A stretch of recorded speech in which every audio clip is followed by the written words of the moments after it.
এই বিশ্বাসঘাতকতা মাননীয় স্পিকার, এই রাষ্ট্র আর সইবে না, আপনারাও সইতে পারবেন না। বিশ্বাসঘাতকতার মূল্য এই দেশে আবার দিতে হবে আপনাদেরকে। ওনার বক্তব্য 6 মিনিট।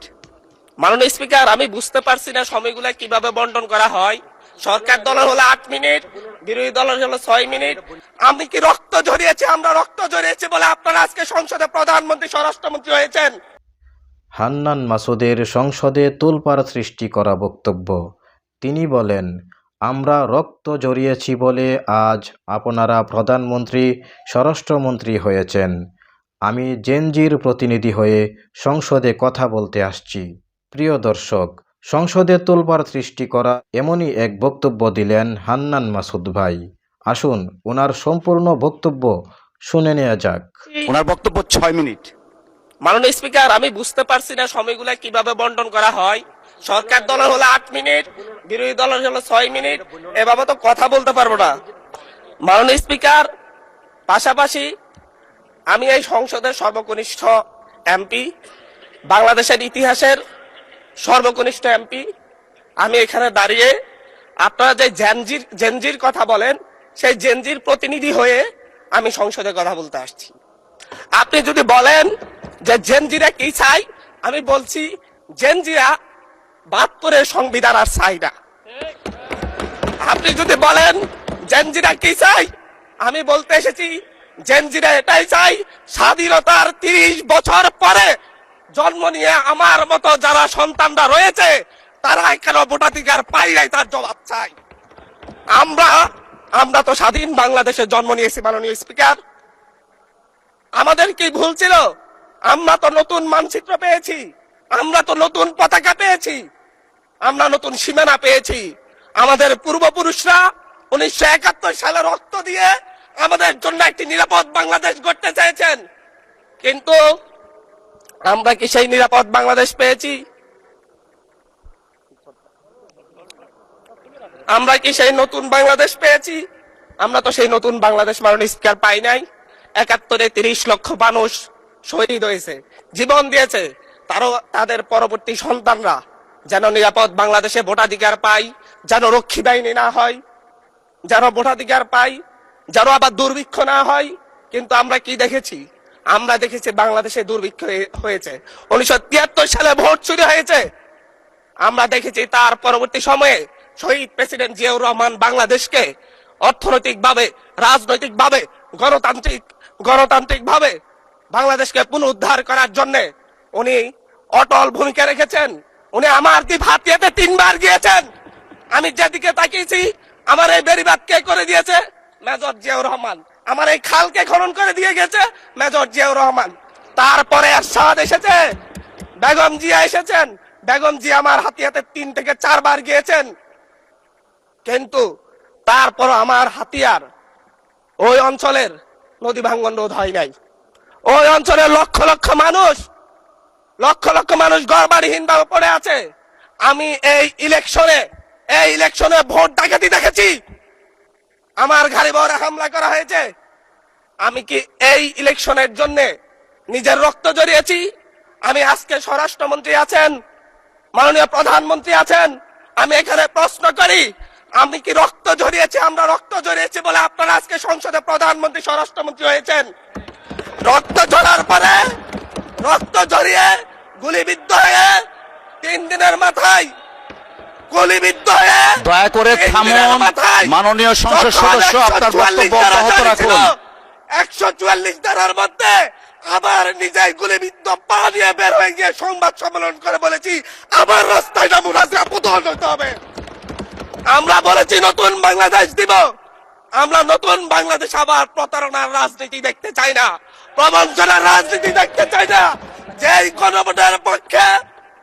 গণভোটের পক্ষে আমাদের মাননীয় প্রধানমন্ত্রী প্রচারণা চালিয়েছেন, যে আদেশের পক্ষে মাননীয় সরকার দলীয় সংসদ সদস্যরা প্রচারণা চালিয়েছেন, আজকে এখানে এসে কেন এটা নিয়ে আবার দীর্ঘ আলোচনা হতে হবে?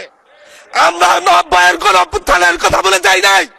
3 জোটের রূপরেখা হয়েছে, বাংলাদেশ গণতান্ত্রিক ভাবে উত্তীর্ণ হবে কথা দেওয়া হয়েছিল, কিন্তু 94 সালের মাগুরার নির্বাচন কারা আয়োজন করেছিল?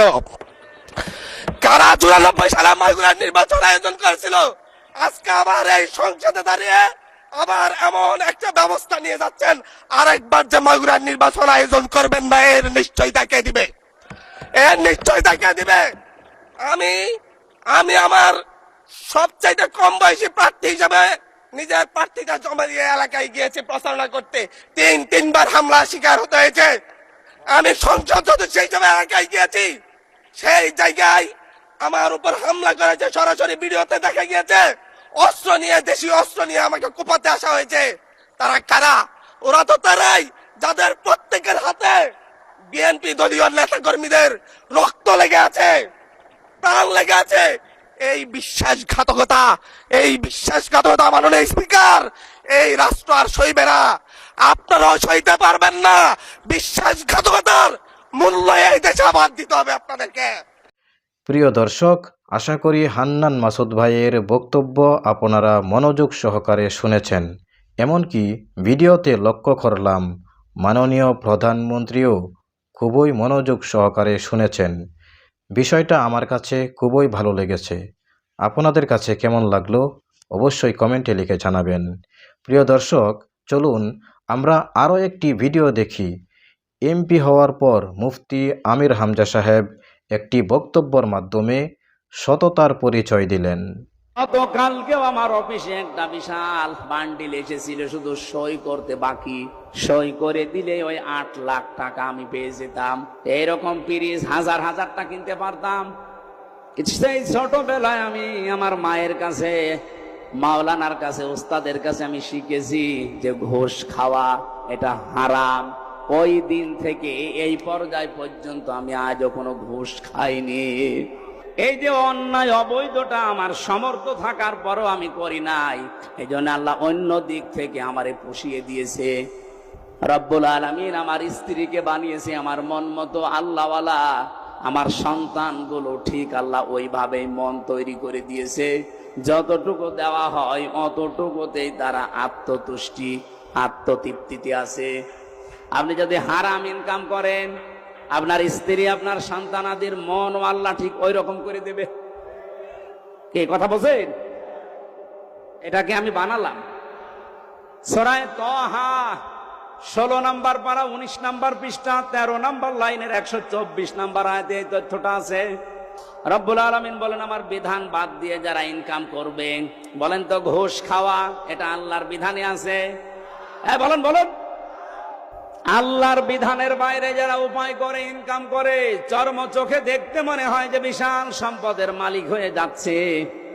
আল্লাহ বলেন, আমি দঙ্কা করে দেই, ওর জীবনের এই উন্নতিতে কোনো বরকত থাকে না। হ্যাঁ, হয়তো প্রতিদিন 2 লাখ টাকা করে আসবে ঠিক, কিন্তু 2.5 লাখ টাকা চলে যাবে এরকম রাস্তা বানিয়ে দেব। আসবে প্রতিদিন বৈধ অবৈধ ভাবে 2 লাখ করে, যাবে প্রতিদিন কত? লাভ হচ্ছে না লস হচ্ছে? এটা তো একটা গেল। সবচাইতে বড় বিষয়, আমি ওর অন্তর থেকে শান্তি তুলে নেব। এই দঙ্কা শব্দের ব্যাখ্যা হচ্ছে ওর জীবনের কোনো কিছুতে আমি শান্তি রাখবো না। ওর বউ চলবে ওর অবাধ্য হয়ে, সন্তান আদিগুলো নষ্ট হয়ে যাবে, কারণ এই প্রভাব পড়বে। হারাম ইনকাম করে যা খাওয়াচ্ছেন এই সন্তানগুলো প্রিয় হারাম দর্শক, হয়ে যাবে। আশা করি সম্পূর্ণ ভিডিওটি আপনারা দেখেছেন। ভিডিওটি যদি ভালো লাগে তাহলে একটি লাইক দিয়ে শেয়ার করে সবাইকে দেখার সুযোগ করে দিন। আরও এমন নিত্য নতুন ভিডিও আপডেট পেতে আমাদের চ্যানেলটি সাবস্ক্রাইব করে সাথেই থাকুন। আল্লাহ হাফেজ।